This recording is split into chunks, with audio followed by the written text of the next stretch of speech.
మొదటి ఉత్తరం చూద్దామండి. విశాఖపట్నం నుంచి రామలక్ష్మి రాస్తున్నారు. గృహ ప్రవేశం చేశాక ఎంత కాలంలో కొత్త ఇంట్లోకి మారాలి తెలియజేయగలరు అంటూ రాస్తున్నారు. ప్రవేశం చేయడం అంటే మారటమే కదా, మళ్ళీ మారటం ఏమిటి? గృహ ప్రవేశం అంటే ఇంట్లోకి రావటం కదా. ఇంట్లోకి ఎక్కడి నుంచి వస్తారు? ఇదివరకున్న ఇంటి నుంచి కదా, మార్పు కదా. మళ్ళీ మారటం ఏంటి? అంటే గృహ ప్రవేశం అంటేనే మారటం కదా. గృహప్రవేశం వచ్చేడు మారరు. ప్రవేశం చేశామంటే అందులోనే ఉండాలి. ఒకవేళ వసతి లేదు, తెల్లారో మరునాడో 2 రోజులు 3 రోజులు అంతే. ప్రవేశం చేసిన తర్వాత ఏ వారం మనం ప్రవేశం చేశామో మళ్ళీ ఆ వారం దాటకూడదు. మళ్ళీ వారం దాటితే మళ్ళీ గృహప్రవేశం చేయాలి, మళ్ళీ చేయాలి. కాబట్టి మారటం ఒకసారి, ప్రవేశం ఒకసారి. అది కాదు, ధర్మం కాదు. మనం ఆ ఇంటిలోకి వచ్చాము అంటేనే మంచి ముహూర్తం చూసుకొని వస్తాం. తిథి, వారం, నక్షత్రం, యోగం, కరణం, లగ్నం ఇవన్నీ చేసుకుంటాం. వాస్తు శాంతి చేసుకుంటాం కదా.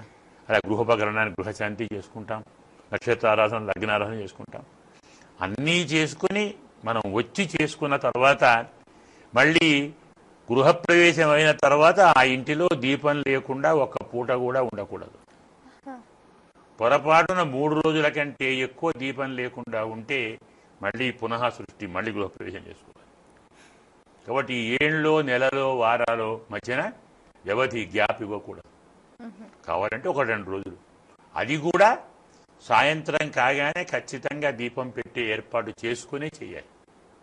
దానికి దీనికి మధ్యన ఎలాంటి వ్యవధి ఇవ్వకూడదు. పాత ఇల్లు, కొత్త ఇల్లు, అక్కడి నుంచి మారటం, ఇందులోకి రావటం. ఉదయం వస్తాం, అర్ధరాత్రి వస్తాం.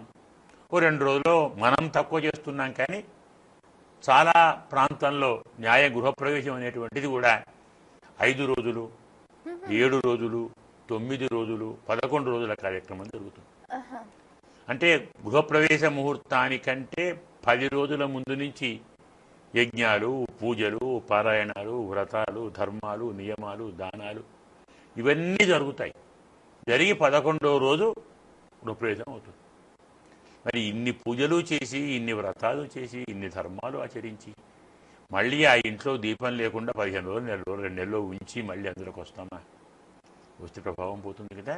అందువల్ల గృహప్రవేశానికి మళ్ళీ మనం వచ్చి గృహంలో చేరటానికి, అంటే మారటానికి వారి భాషలో ఎక్కువ వ్యవధి ఉండటానికి వీలు లేదు. అదే శుభముహూర్తం, అలాగే రండి. సామాను సర్దుకోవడం, తెచ్చుకోవడానికి కొంచెం ఆలస్యం అవుతే 2-3 రోజులు అవుతుందేమో. ఈ 2-3 రోజులు కూడా సాయంకాలం దీపం ఉండాలి. రోజు ఆ ఇంట్లో పూజ జరగాలి, ఆరాధన జరగాలి, దీపము ఉండాలి. ఎవరో ఒకరిద్దరు భోజనం కూడా చేస్తూ ఉండాలి. ఈ ప్రక్రియ నిద్రపోతూ ఉండాలి. నిద్ర కావాలి, భోజనం కావాలి, దీపారాధన కావాలి, పూజ కావాలి.